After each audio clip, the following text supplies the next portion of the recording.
Después del trabajo, After Work, con Eduardo Castillo, Capital Radio.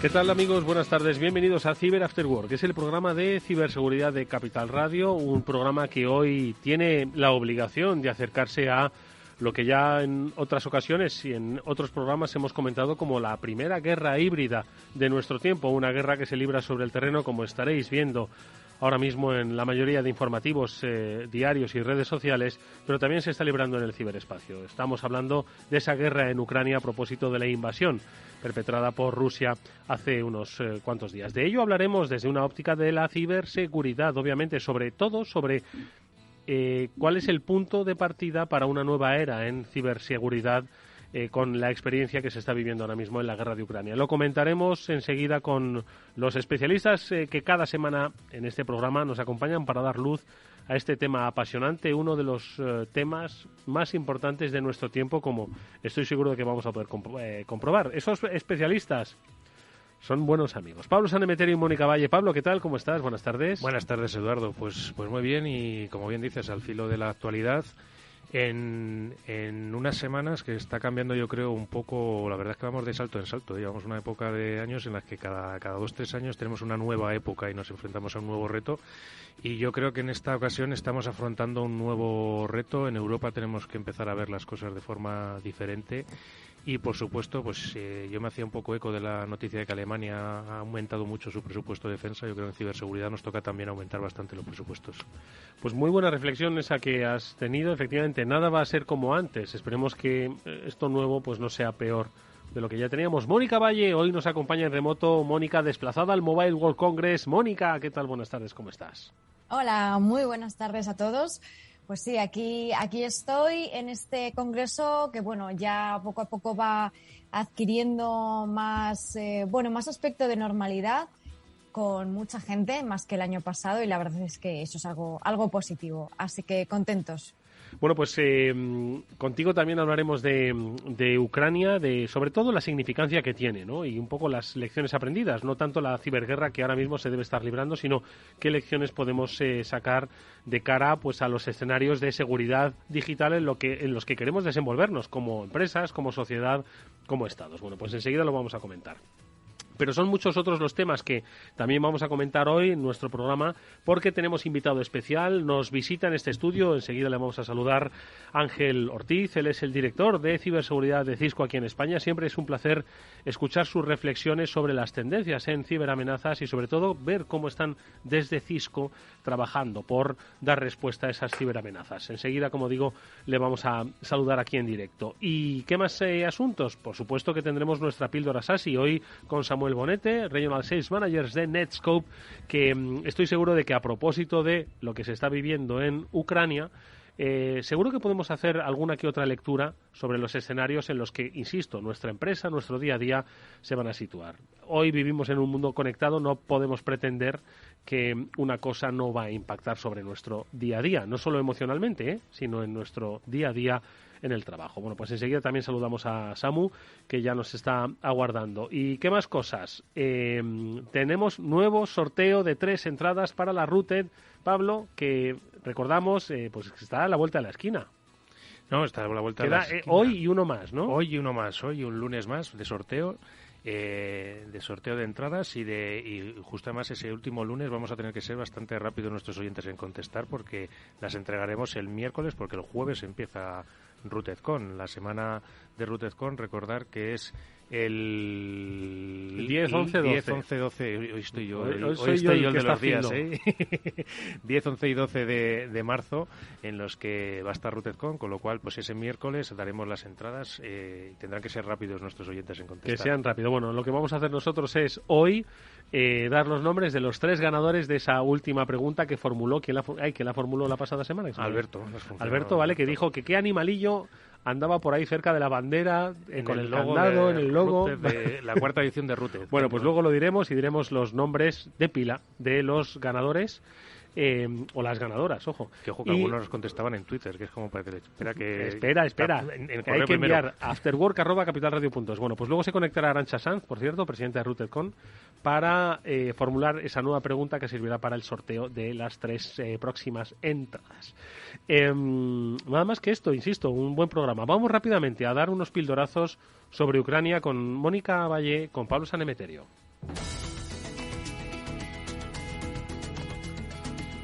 Bueno, pues decíamos, Pablo, Mónica, pues que esta es la primera guerra híbrida, ¿no? Un concepto no es nuevo ni mucho menos, pero sí que ya se está prácticamente poniendo en marcha, ¿no? Entonces, los ataques, obviamente, y los ciberataques no comenzaron con esa invasión que se produjo en la madrugada del miércoles al jueves, sino que habían comenzado posiblemente en 2014, cuando se produjo pues esas primeras tensiones territoriales en el este de Ucrania. No obstante, nos situamos un poco, Mónica, venga, nos sitúas. Pues nos situamos ya hace unas semanas, previos al inicio del conflicto, por así decirlo. Hubo una serie de ataques tanto de denegación de servicio como de defacement a web oficiales a mediados de febrero, aunque en enero también hubo algunos similares. Rusia decía que no estaba detrás, pero bueno, se han encontrado indicios, huellas que apuntan a Moscú. Esta misma semana también ha habido ciberataques similares contra, en este caso, bancos, páginas del gobierno, del Parlamento. Están haciendo mucho uso de este tipo de ataques de denegación de servicio porque son fáciles de llevar a cabo, pueden anonimizarse de una manera más o menos sencilla y, en definitiva, hacen mucho daño también. Vale.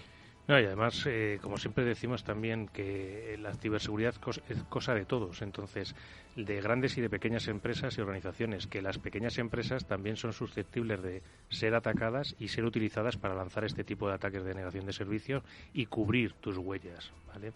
También, oye, destacar el caso de Whispergate, que es un ransomware, bueno, simulaba ser un ransomware. Es un virus que cifra tu información, pero es que en este caso directamente no hay clave para recuperar tu información. Su objetivo es borrar y destruirte tu información. Y otro punto también interesante ha sido Anonymous, que ha declarado la ciberguerra a Rusia, un poco en respuesta a sus acciones. Y entiendo que tarde o temprano, cuando este grupo se suele meter, tendremos alguna noticia en los próximos días de algún resultado. Sí, ya han lanzado algunos ataques contra medios de comunicación rusos y una agencia de noticias. Han empezado por ahí, pero seguramente, como dices, Pablo, van a intentar dar donde más les duela también. Sí, yo creo que esto es un laboratorio de pruebas. Normalmente los países, por desgracia, ¿no? Que son objeto, en este caso en su territorio físico y virtual, pues son objeto de pruebas de las guerras del futuro. Lo vimos en la Guerra Civil Española como un laboratorio de pruebas para la Segunda Guerra Mundial. Sí. Y así se ha producido en innumerables conflictos, ¿no? Que simplemente se aplican pues esas innovaciones, por desgracia, ofensivas, para probar, ¿no? Las guerras del futuro. Y Ucrania se ha convertido, Mónica, posiblemente en el laboratorio de pruebas de la ciberguerra, en el que además se mezclan aspectos como el de la desinformación, que no es nuevo, el mundo de la fake news. Yo creo que aquí tanto los ataques, las acciones defensivas como la desinformación, todo se mueve en el mismo plano, ¿no? Efectivamente, la desinformación que mencionas me parece fundamental porque hay distintos objetivos, ¿no? Desestabilizar, generar temor, por supuesto pérdidas económicas. En este caso la desinformación pues desestabilizaría, generaría miedo entre la población con noticias falsas, pérdidas económicas con este tipo de ataques de denegación de servicio que hemos visto, hacen mucho daño. Y luego, por otro lado, pues tenemos ataques que van a hacer daño de verdad, como pueden ser ciberataques a infraestructuras críticas, a daño físico, paralizando, por ejemplo, centrales eléctricas, atacando suministros de agua. Y esto es algo que Ucrania ya ha sufrido en el pasado, ya conoce muy bien cuáles son las consecuencias. Pero ahora, pues bueno, lamentablemente todo apunta a que si siguen en este sentido de guerra, ciberguerra, pues serán los próximos objetivos este tipo de infraestructuras. Sí, y yo aquí lo que sí que destacaría es que creo que esos ataques van a estar igual, o se van a pensar que van a estar más circunscritos quizás a Ucrania, porque sabemos que siempre los que hemos visto que han afectado a infraestructuras críticas fuera de esta zona, a otros grandes países, siempre se ha sospechado de los sospechosos habituales que tenemos siempre en esto, iraníes, norcoreanos, rusos, etcétera, y creo que una acción de esas afectando a un país de la OTAN ahora mismo sería un momento complicado y peligroso. Entonces, quiero pensar que quizás esos ciberataques van a ser más difíciles que se produzcan ahora, lo cual no quita que en el futuro puedan aparecer. Y como consecuencia del laboratorio de pruebas, por lo que decimos, hay que las fake news y el tema de la influencia hemos visto hasta dónde son capaces de llegar, lo hemos visto en distintos procesos electorales, y creo que los medios de comunicación y los periodistas tenemos mucho que hacer para que ese tipo de fake news no lleguen tan masivamente y tengan esos impactos. Bueno, pues en cualquier caso, esto, aunque quede lejos y se circunscriba un laboratorio de pruebas, en este caso que sea Ucrania, obviamente los países occidentales y más quienes, bueno, pues estamos haciendo bloque para denunciar esta invasión de Ucrania, pues también se ponen en la alerta, como fue la que lanzó el CCNCERT, el Centro Criptológico Nacional, ya sabéis, organismo dependiente del CNI, para que hubiese pues extremo cuidado frente a posibles ciberataques, bueno, pues derivados de esa polarización de las posiciones. Mónica. Pues sí, las implicaciones al final para la ciberseguridad pues no se quedan solamente en las regiones que están en conflicto, estamos interconectados completamente y cualquier país, nosotros también podemos sufrir consecuencias. De hecho, pues los sistemas, si no están lo suficientemente protegidos, pueden verse comprometidos. Por eso, el Centro Criptológico, que como ya sabemos, está velando siempre para que las administraciones estén bien protegidas, bien aseguradas, ha lanzado esta alerta interna a las administraciones públicas, tanto estatales, autonómicas y locales, para que apaguen ordenadores oficiales en los que haya conexiones en remoto a portátiles de sobremesa ante precisamente esa posibilidad de que Rusia pueda lanzar un ciberataque masivo a administraciones y empresas europeas. Esto en términos digitales, pero por supuesto consecuencias económicas a nivel de subida de precios, de energía, de materias primas, el mercado de chips que ya estaba bastante comprometido, o pues la posibilidad incluso de que las comunicaciones se puedan cortar entre algunos países. Entonces, implicaciones que van desde lo digital a lo físico también. Bueno, pues sobre lo que esto puede traer para un escenario doméstico, vamos a hablar ahora en nuestra píldora así con Samuel Bonete, porque insistimos, esto no solo queda en la geoestrategia, sino que al final todo está hiperconectado. Y nosotros en nuestra pequeña empresa podemos también ser víctimas colaterales de la ciberguerra que se está desarrollando. Ese es el objeto de nuestro análisis hoy en la píldora SASI.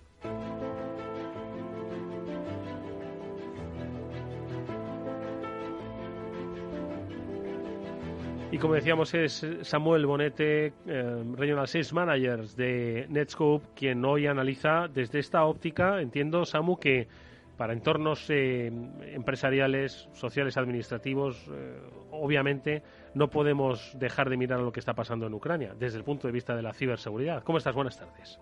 Pues muy bien. ¿Qué tal, Edu? ¿Qué tal, Mónica, Pablo, Ángel? ¿Cómo estáis todos? Pues aquí deseando, como digo, analizar el impacto que tiene este entorno de inseguridad que se ha generado a propósito de esta guerra abierta, ¿no? Una guerra híbrida que quizás muchos piensen que solo es cuestión de tanques y bombas, como estamos viendo ahora mismo en redes sociales, pero va mucho más allá y nos puede afectar mañana mismo en nuestra empresa. Yo creo que nos afecta a todos, ¿no? Y habéis hecho hincapié o mención al comunicado del Centro Criptológico Nacional sobre reforzar las medidas de seguridad, porque los daños colaterales están a la vuelta de la esquina. Y hablando de daños colaterales, ¿no?, que los citabais vosotros en el programa, recordáis todos el NotPetya y el WannaCry. Inicialmente el target era Ucrania y fueron daños colaterales que causaron pérdidas de miles de millones de dólares o de euros, tanto en Estados Unidos como en Europa. Entonces, bueno, pues están está la ciberguerra igual de activa que la guerra actualmente y esperemos, por desgracia, que haya daños colaterales. Estáis hablando de los daños inmediatos de ataques de negación de servicios masivo, borrado de datos, ¿no? Comentaba Pablo. A mí me preocupa también muchísimo el falseo de la información, ¿no? Porque después de esta situación, ¿qué sabes? Si no te han tocado los datos, te los han falseado, te los han modificado, para mí es otro de los puntos súper importantes a tener en cuenta, ¿no? ¿Qué información se ha falseado o no se ha falseado? Y creo que también la gente de Ucrania tiene que estar muy preocupada a día de hoy con el acceso a Internet, porque ahora mismo es su vía de conexión hacia el exterior y su vía de poder difundir lo que está pasando y contar en vivo y en directo, como estamos viendo, lo que están sufriendo y lo que están pasando, ¿no? Y, por ejemplo,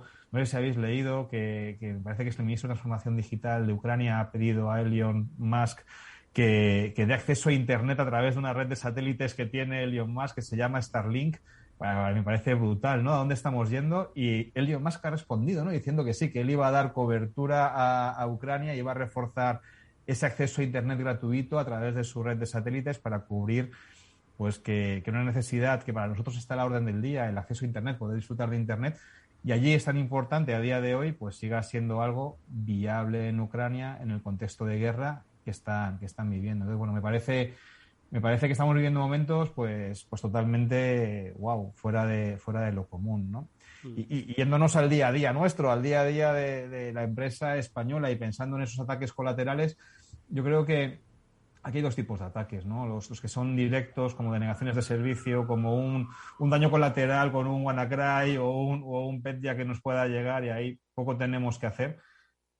O ataques indirectos que lo que estén buscando sea pues robar información o ponernos en situación de exposición para un momento futuro. Y ahí yo, si puedo hacer unas recomendaciones pequeñas, unas pocas recomendaciones, os diría que evitáramos los sitios de riesgo, que no navegáramos a sitios de riesgo, algo muy básico, pero es que al final esos sitios de riesgo son sitios por los que... Nunca hacerlo en estos tiempos, especialmente no mucho hacerlo. menos, Edu, desde luego, nunca hacerlo y en este tiempo mucho menos. O ser muy cauteloso con los sitios o con los enlaces que nos puedan llevar a sitios de phishing. Acordaros, ¿no? Que el phishing a día de hoy ya no se sirve desde urlmaliciosa.com, se sirve desde www.microsoft.com, www.amazon.com, www.gsuite.com, pues seamos muy cautos, ¿no? Y pongamos medidas como soluciones de control de navegación que sean capaces de discernir si un usuario está metiendo las credenciales corporativas en la instancia de Office 365 corporativa o en una instancia de Office 365 que no es corporativa. Hemos hablado muchísimo, ¿no? Estos días atrás sobre navegación segura con Remote Browser Isolation. ¿Os acordáis, no? Que el usuario no navegaba directamente a la página web, sino que estaba conectándose a un contenedor, que se conectaba ese contenedor a la página web y el usuario veía un vídeo en tiempo real. Bueno, pues utilizar técnicas tan en la boca de todos los proveedores de soluciones de seguridad desde la nube como el RBI, el Remote Browser Isolation, para aislar las navegaciones a sitios un poco más inseguros y sobre todo no nos cansaremos de hablar de reducir la superficie de exposición. O sea, al final tenemos una exposición en Internet, muchas aplicaciones publicadas en Internet.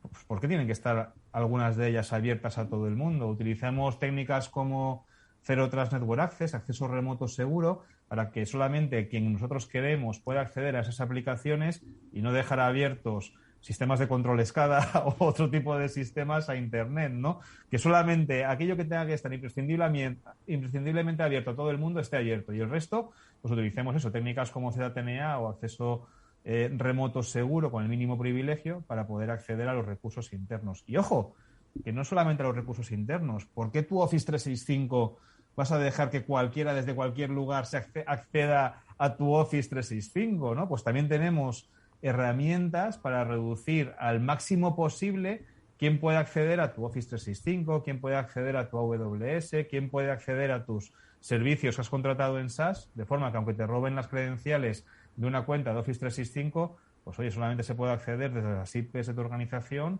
o desde equipos que tengan pues acceso a tu Office 365. Entonces, esa es la serie de recomendaciones así, Edu, a grandes rasgos, pues podríamos citar en este momento. Una última cuestión que te pregunto, Samu, una breve reflexión.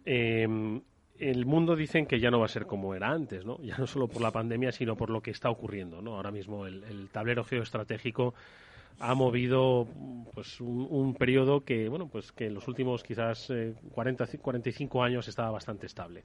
Esto también equivale al mundo de la seguridad en red. Ahora mismo cualquier objetivo, una empresa, y además aquí lo hemos dicho muchas veces, una empresa que forma parte de la cadena de suministros de una gran compañía que tiene de un sector estratégico de un país, forma parte ya también de los objetivos de una guerra. Entonces, hoy un phishing a una empresa pequeña lanzada porque saben que puede ser perjudicial para un sistema económico, se va a buscar en esta guerra que no entiende de fronteras. Entonces, yo creo que ya ayer no es como hoy. Hoy ya es otro mundo diferente que las empresas tienen que entender que ha cambiado y que tienen que securizarse ya sí o sí. Lo veo exactamente igual que tú, Edu. Y fíjate que estamos hablando de ataques dirigidos a cadena de suministro y hemos visto muchos este año y vamos a ver más ahora. Y también estamos hablando de daños colaterales, de ataques que se están lanzando masivamente, quizás buscando un objetivo ahora mismo en el contexto ucraniano, pero que la red al final es una red abierta y libre, y Internet es una red abierta, y algo que tú puedes haber lanzado en un contexto se puede acabar moviendo fuera del perímetro que habías lanzado y acabar llegando a otras empresas que o están preparadas o están protegidas o van a tener muchísimos problemas de los que hemos hablado, ¿no? De esos borrados de datos, que ya no es un ransomware, que es un borrado de datos, o de esos cambios de datos para conseguir desinformar o que tus números no sean los que tú esperabas que fueran. Pues busquemos herramientas y pongamos contramedidas para ponerlo lo más difícil posible. Bueno, y si se hace desde una perspectiva de la nube, más fácil para implementar. Más fácil para implementar y mucho más rápido. Sobre todo, fijaros que Mónica ha hablado un punto del suministro de chips. O sea, ahora mismo lo que sea suministro de hardware va a ser una auténtica merienda de negros. O sea, ya era un problema, pues ahora con el Paladio como está, vamos, es que va a ser una auténtica merienda de negros. Entonces, yo creo que el camino es adoptar rápidamente una estrategia de seguridad consumida desde la nube. El camino es prevenir, adelantarse y, si no se puede, minimizar ese impacto. De eso es de lo que vamos a hablar con nuestro siguiente invitado. Antes, las gracias a Samuel Bonete, Regional Sales Manager de Netscope, que nos ha acompañado como siempre en esta píldora así. Gracias, Samu, hasta muy pronto. Muchas gracias a vosotros y no olvidéis que el futuro de la seguridad está en la nube. Cuídate mucho.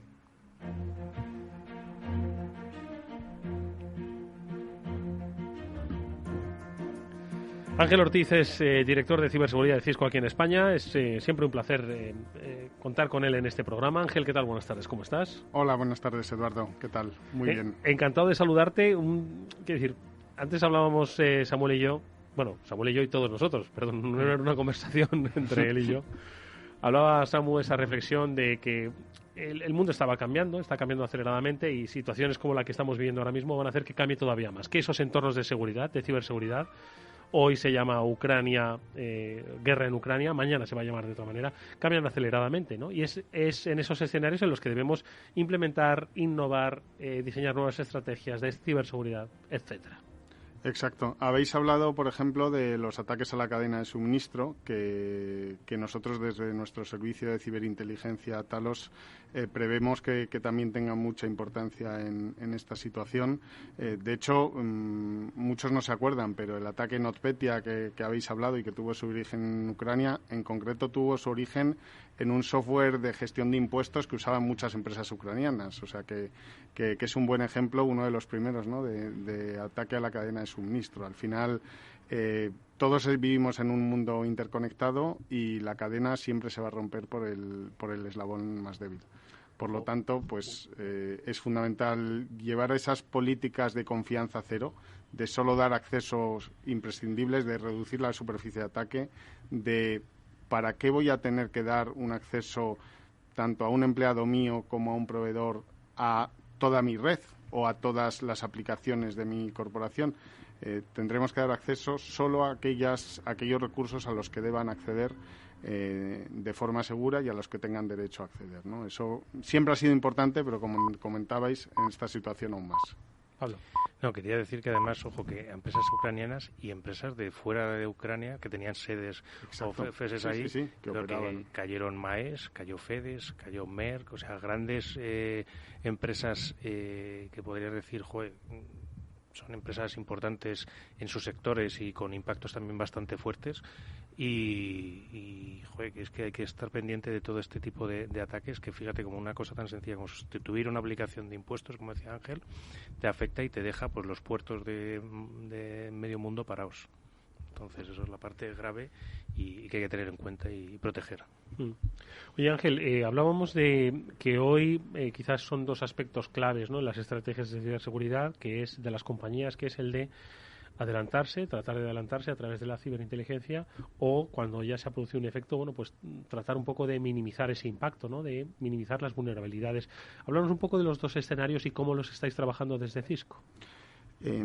Pues mira, precisamente en Cisco todos los años hacemos publicamos un estudio que se hace de forma anónima, es decir, lo encargamos a una empresa de sondeos que no dice que está Cisco detrás de ese estudio. Y en este caso, pues hemos entrevistado a más de 5.100 profesionales del sector de la ciberseguridad en más de 27 países, intentando averiguar qué es lo que marca la diferencia para que una empresa tenga éxito en la operación y en la gestión de la ciberseguridad, ¿no? Y lo que hemos descubierto han sido pues 3 aspectos fundamentales. Por un lado, que las empresas que más éxito tienen suelen tener sus tecnologías actualizadas e integradas entre sí. Es decir, muchas veces no se trata de tener más seguridad comprando a muchos fabricantes y muchas soluciones que no se hablen entre sí, sino de tener esas soluciones que tengamos bien integradas y formando parte de un ecosistema.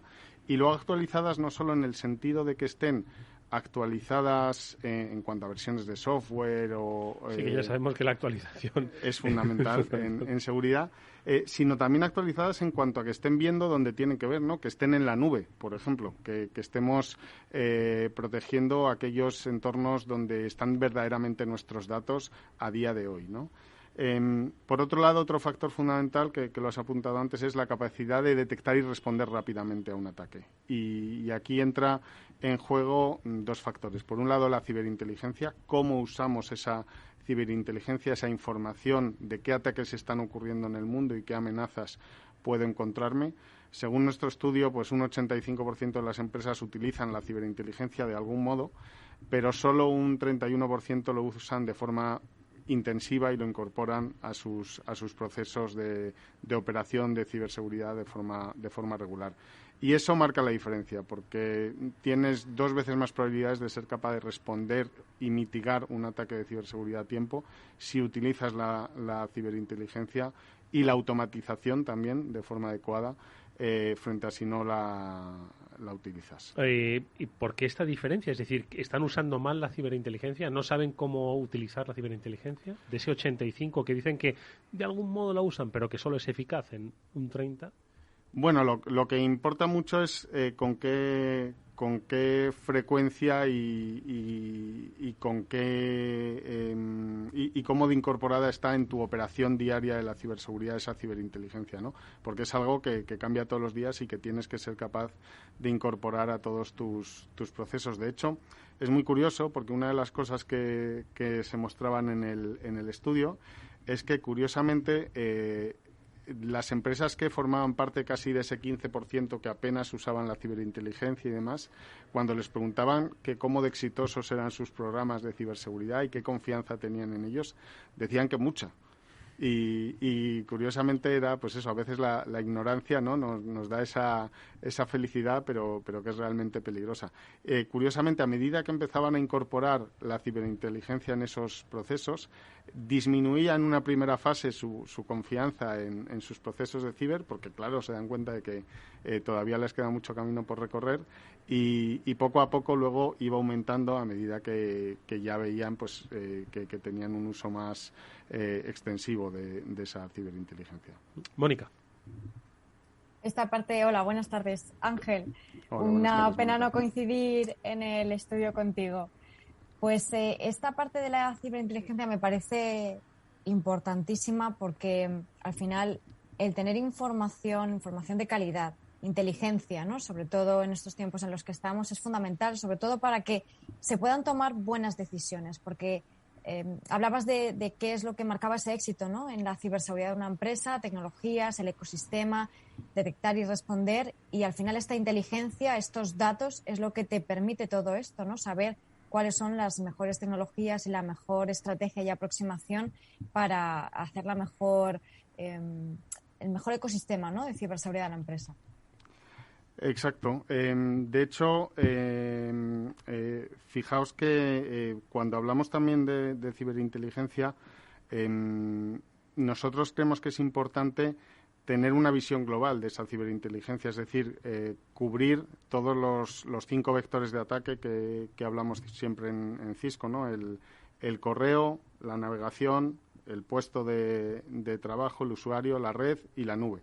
Porque muchas veces puede haber ataques que inicialmente tengan como vector de entrada, por ejemplo, el correo, pero cuyo objetivo final o en una siguiente etapa lo que busquen es, como estábamos hablando ahora de ciertas amenazas que estamos viendo en el caso de Ucrania, pues borrar la información de los PCs, ¿no? De los sistemas Windows. Entonces, el ser capaz de tener esa visión multivector y el ser capaz de parar esa amenaza ya simplemente por el vector de entrada, o al menos haber sido capaz de reconocerla para que en el momento en que nos quiera afectar al otro vector, ser capaz de pararla, pues es fundamental. Y Ángel, un tema aparte de la ciberinteligencia, yo creo que uno de los temas que tienen que tener en cuenta las organizaciones y estar muy pendiente de ellos para precisamente evitar estas entradas y esos vectores de ataque es la gestión de vulnerabilidades. Las empresas tienen que ser conscientes de qué vulnerabilidades tienen, de cómo actualizarlas y cuándo. ¿Cómo les ayudáis desde Cisco a este tipo de...? Pues mira, yo creo que has dado en uno de los clavos ahora mismo importantes en este momento, ¿no? De los factores que marcan la diferencia en la gestión de la ciberseguridad, de cara, como comentaba Mónica también, a tomar buenas decisiones. En Cisco, precisamente, nuestra última compra en el entorno de la ciberseguridad ha sido una empresa que se llama Kena Security, que precisamente lo que se dedica es a hacer gestión de vulnerabilidades orientada a riesgos, ¿no? Y vamos a explicar un poquito qué es esto, porque creo que es muy interesante y que además en estos tiempos que muchas empresas nos estarán escuchando, quizás un poco abrumadas por toda la información que les viene de la situación actual, pues les puede ayudar mucho. A ver, al final, cuando hablamos de vulnerabilidades, las hay para aburrir, ¿no? O sea, si nosotros ahora mismo en nuestra organización utilizamos un escáner de vulnerabilidades, casi todas las compañías ya con cierto nivel de madurez utilizan lo que se llama un escáner de vulnerabilidades, que es una solución, bueno, pues que te va encontrando vulnerabilidades en todo tu entorno. Uh-huh. ¿Qué es lo que les suele ocurrir a los responsables de ciber? Pues que la cantidad de vulnerabilidades que encuentran es inmanejable. O sea, no pueden físicamente parchear todas esas vulnerabilidades y ponerles remedio. ¿Y qué es lo que ocurre también? Que realmente, si nos vamos a lo que está ocurriendo ahora en el mundo, de todas las vulnerabilidades detectadas, solamente entre un 2 o un 5% se están explotando verdaderamente en el mundo a día de hoy, ¿vale? Entonces, ¿cuál ha sido la práctica habitual que hacen las empresas? Pues lo que vienen a hacer, para que nos entendamos, es parchear aquellas vulnerabilidades que pueden tener un impacto mayor, ¿no? Hay un score, una puntuación que se llama CVSS, que mide, digamos, el impacto potencial de esa vulnerabilidad, y dices, bueno, pues yo parcheo, si tengo suficientes recursos, las vulnerabilidades mayores de 7. Es un indicador que va de 0 a 10, ¿no?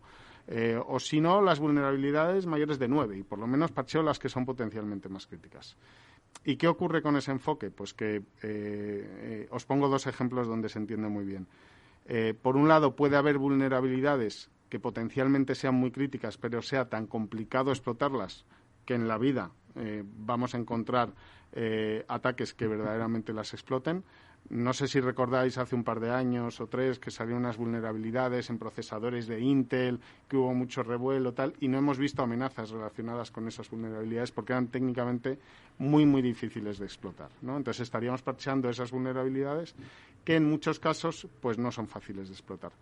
Y sin embargo, el WannaCry tenía un score de 4 o 5, que hemos hablado antes, ¿no?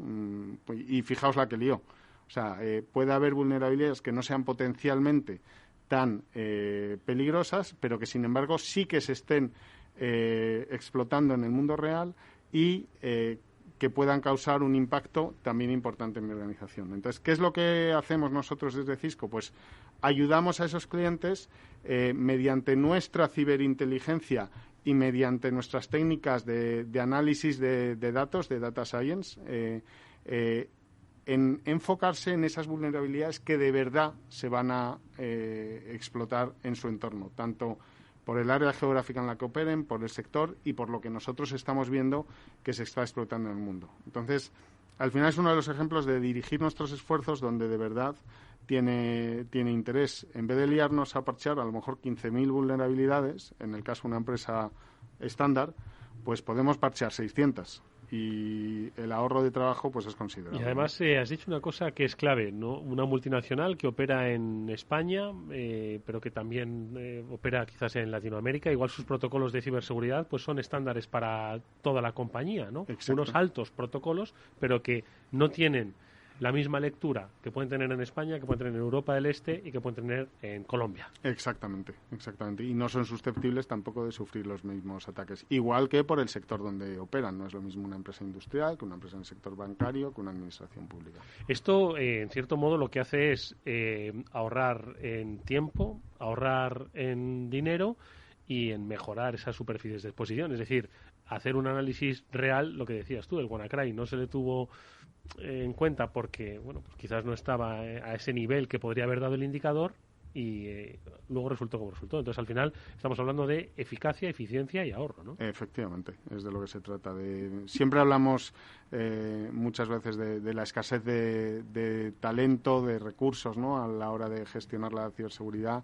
El tema de las operaciones de seguridad sigue siendo un quebradero de cabeza constante para los equipos. Bueno, pues esto ayuda y mucho en esa gestión de la ciberseguridad. Estamos hablando con Ángel Ortiz, el director de ciberseguridad de Cisco aquí en España, sobre alerta, sobre ciberinteligencia y sobre todo sobre una gestión eficaz de las vulnerabilidades que, ojo, siempre van a existir, pero no nos volvamos locos, hay herramientas que te ayudan a centrar el tiro. Vamos a seguir hablando con él y también vamos a decir quiénes han sido los ganadores de esas 3 entradas para la Routed y formular la siguiente pregunta para la próxima semana. Ahora enseguida saludamos a Arantxa Sanz. Pero antes, una breve pausa con un breve consejo. Si te sientes atraído por invertir, pero no sabes por dónde empezar, XTB, el broker líder en el mercado europeo con más de 450.000 clientes, pone a tu disposición la mejor oferta del mercado. 0 comisiones en la compra y venta de acciones y ETFs de todo el mundo, hasta 100.000 euros mensuales. El proceso es muy sencillo. Entras en xtb.es y en 5 minutos abres una cuenta completamente online. Vas a disponer de la mejor formación del sector a tu disposición, análisis de mercado y atención al cliente, en castellano y disponible las 24 horas al día. Con XTB inviertes en calidad, oferta, confianza y seguridad en xtb.es. Riesgo 6 de 6, este número es indicativo del riesgo del producto, siendo 1 indicativo del menor riesgo y 6 del mayor riesgo. Eduardo Castillo en Capital Radio, After Work. ¿Qué es ir más allá? Con Arval podrás llegar donde te propongas de la forma más sostenible y desplazarte como y cuando necesites con una oferta de renting sostenible, segura y conectada. Y preocuparte solo de conducir porque nosotros nos ocupamos del resto. Arval, la transición energética arranca aquí. Más información en arval.es. After Work con Eduardo Castillo. Bueno, pues tenemos los nombres de pila de los 3 ganadores que han respondido correctamente y por orden de llegada a la pregunta que formuló Alberto la pasada semana sobre qué animalillo era el que estaba en la bandera de la Routed, en la edición, ¿en cuál? En la de 2000, en la cuarta edición, ¿no? La cuarta edición de RoutedCon. Si no me equivoco era 2013. 2013, efectivamente. ¿Y cuál era el animalillo, Pablo? Pues era un mapache. Pues un mapache, pues sí, pues lo han acertado. Y ojo que lo habéis acertado todos, pero solo teníamos 3 entradas para esta pregunta. Y sus ganadores, ganadoras, sus nombres de pila, os enviaremos el código, ojo, os enviaremos el código a lo largo de estos días para que lo podáis canjear en la página. Pero son... Para los 3 más rápidos, y yo quería que fuera más bien nuestra invitada de Rute, la que lo dijera. Ah, bueno, pues venga, si Arantxa Sanz, presidenta de Rute, los tiene, adelante con ellos. Arantxa. Muy buenas tardes. Por aquí me los han chivado. Pues menos mal que me lo ha dicho Pablo, que si no los estaba yo cantando ya en directo. Pues son 3 los ganadores: 1 José Ramón, 2 Laura y 3 Lucía.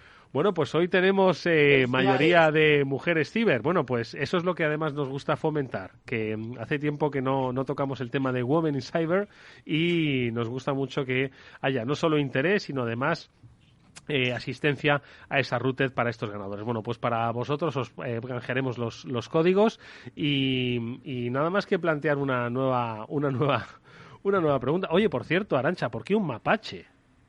¿Por qué un mapache? Pues la verdad es que no hubo mucho motivo, simplemente pues el diseñador que teníamos por aquel entonces pues queríamos un bichete y nos dibujó el mapache y vamos, enamorados, nos quedamos del mapache.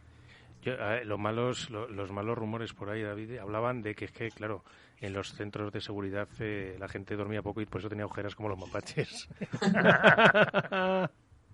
Bueno, pues el mapache es protagonista, ahí se ha quedado y muchos lo recuerdan. No, el mapache tiene una significancia. Es Era bonito, como dice, un bichete, como ha dicho Arantxa, un bichete. El logo es muy bonito. Sí. Pues oye, pues esa es la respuesta es un poco hacker, ¿no? El mapache. Sí, es un poco hackerillo. Va ahí... Sí, es un poco hackerillo. Cogiendo cosas un poco de... Sí. No podía ser un periquito, la mascota de Rute. No podía ser un periquito. Oye, inocente el periquito. Arantxa, ¿y qué es lo que planteamos a los oyentes para la próxima semana? Que puedan responder. Pues he estado dando un poquito de vueltas y además se me ha ocurrido una idea en la que Pablo también estaba por ahí metido por medio. Entre él y otro amiguete hicieron a Román disfrazarse de pato. Madre mía. Sabes que el nick de Román también acabé metida. Madre mía. Buscando en tiendas de disfraces online que llegara el disfraz a tiempo, porque todo esto fue un día por la noche. Entonces fuimos ahí contrarreloj y lo conseguimos. Y la pregunta es, ¿qué año fue? ¿En qué año acabó Román Ramírez vestido de pato? De pato. Sí, señor. Bueno, pues ahí está la pregunta. ¿En qué Rooted apareció Román Ramírez, Pato VC? Para muchos un referente de la ciberseguridad. Apareció vestido de pato. Ya nos explicará luego fuera de micro Pablo cómo consiguieron hacer eso. Bueno, pues esta es la pregunta. afterwork@capitalradio.es. A las primeras respuestas acertadas con el año en la que Román Ramírez se vistió de pato en la Rooted, pues tendréis unas entradas para el próximo día 10, 11 y 12. Y hoy ha sido Arantxa Sanz, la presidenta de Rooted, quien nos ha acercado este desafío. Así que nada, haced memoria o buscad en la hemeroteca, que seguro que lo encontráis. Arantxa, gracias gracias por haber estado con nosotros en este programa. Mucha suerte para la celebración y a ver qué le hacéis al pobre Román este año. A ver qué le vais a hacer. Muchas gracias a vosotros. Un abrazo.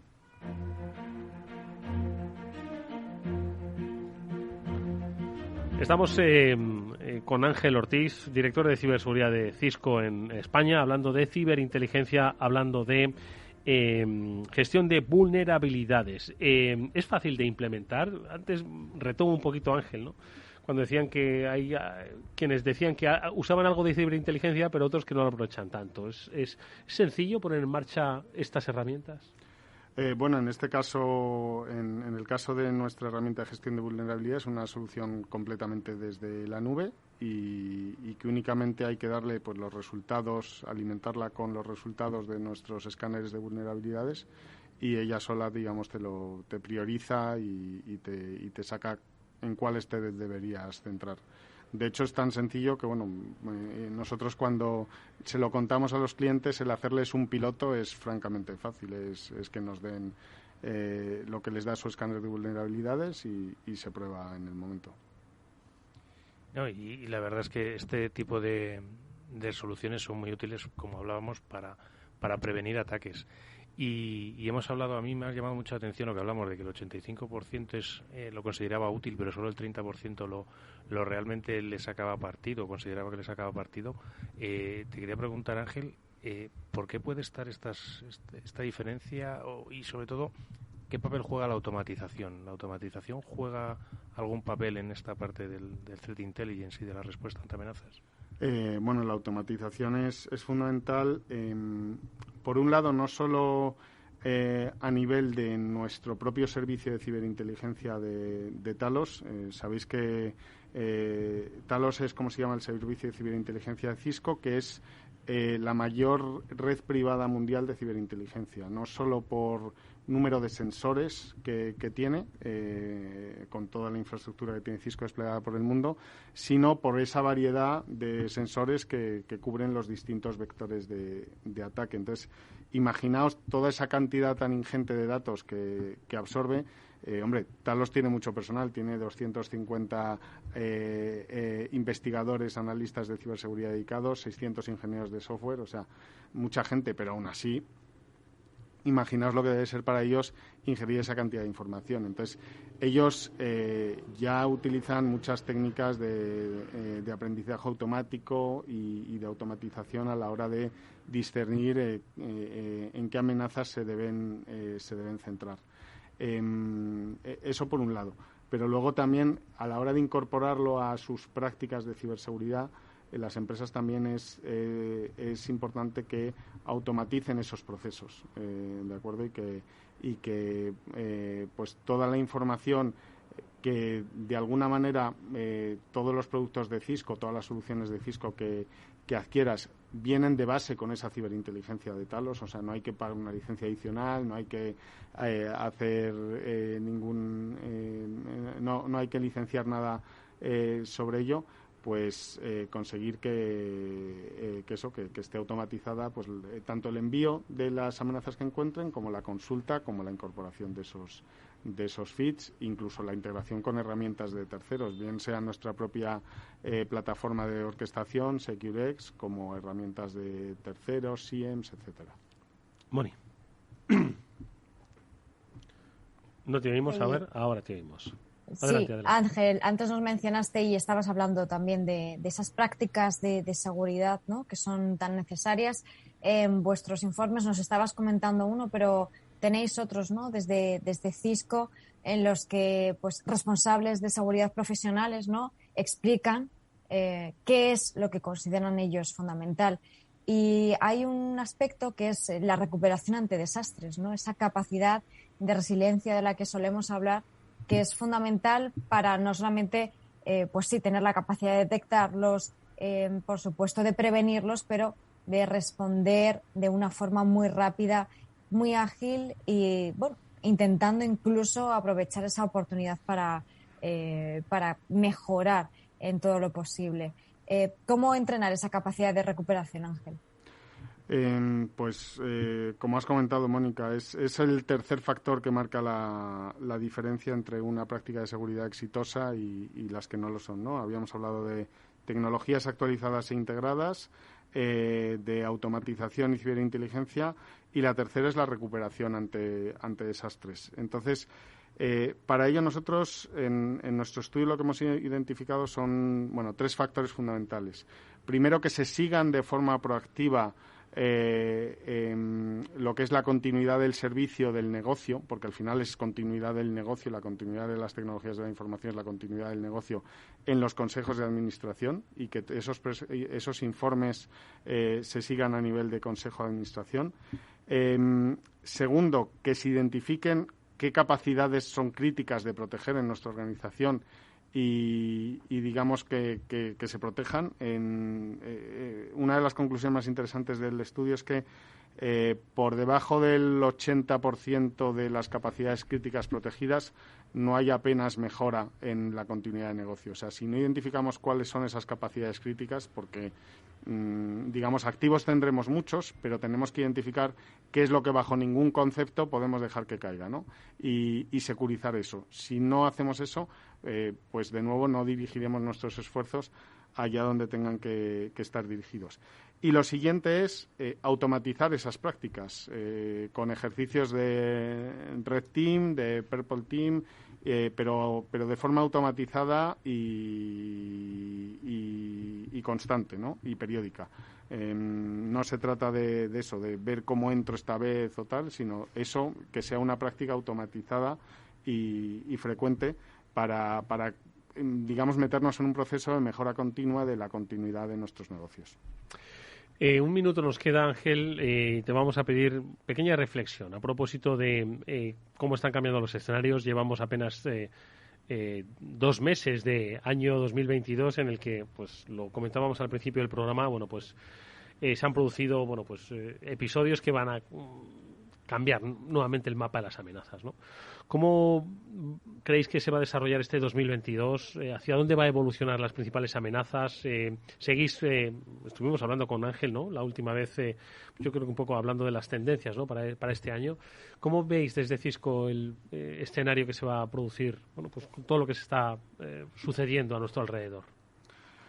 Bueno, pues como comentas, parece que estamos condenados a vivir un momento histórico tras otro, ¿no? Y siempre cambia todo. Lo único que no cambia, por cierto, es que cada vez que vengo al estudio, Mónica no está. Que es la está empezando constante. a sospechar ya, Ángel. Muy a mi pesar. Está empezando a sospechar, sí. Ángel. Que es la única constante que se mantiene, pero bueno, más allá de eso, efectivamente, yo más que hablar de que todo cambie, lo que vemos es una serie de tendencias que se aceleran, ¿no? La pandemia aceleró la adopción del trabajo híbrido, el poder trabajar desde cualquier lugar, la deslocalización de nuestros activos, la transición a la nube.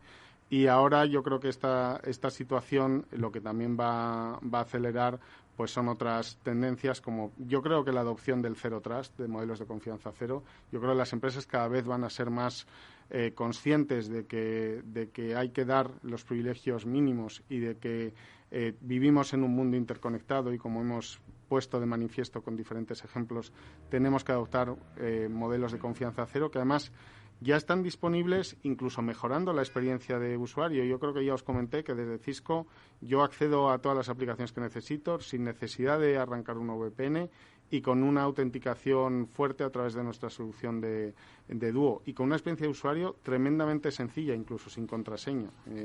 Con lo cual yo creo que todo eso se va a acelerar, igual que pues eso, el prestar atención a la cadena de suministro, ¿no? Dentro de esa extensión de los modelos de confianza cero. Siempre interesantes estas reflexiones que nos deja Ángel Ortiz. Hacia esto van las empresas, tenedlo en cuenta, y además, como apuntaba, que no estorban, que no muchos pensáis que es que implementar seguridad va a entorpecer vuestros procesos. Todo lo contrario, los va a facilitar, los van a hacer mucho más eficaces.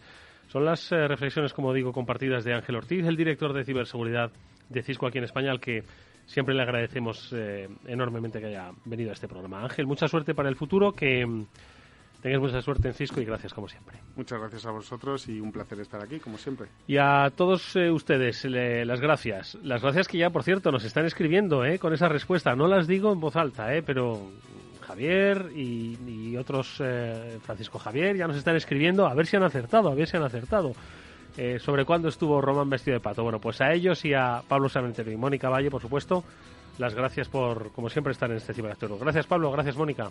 A ti, Eduardo, siempre. Hasta la semana que viene. Y nosotros, que nos vamos con Néstor Betancor, cerrará técnicamente este programa. Nos vemos mañana a las 19 horas. Adiós.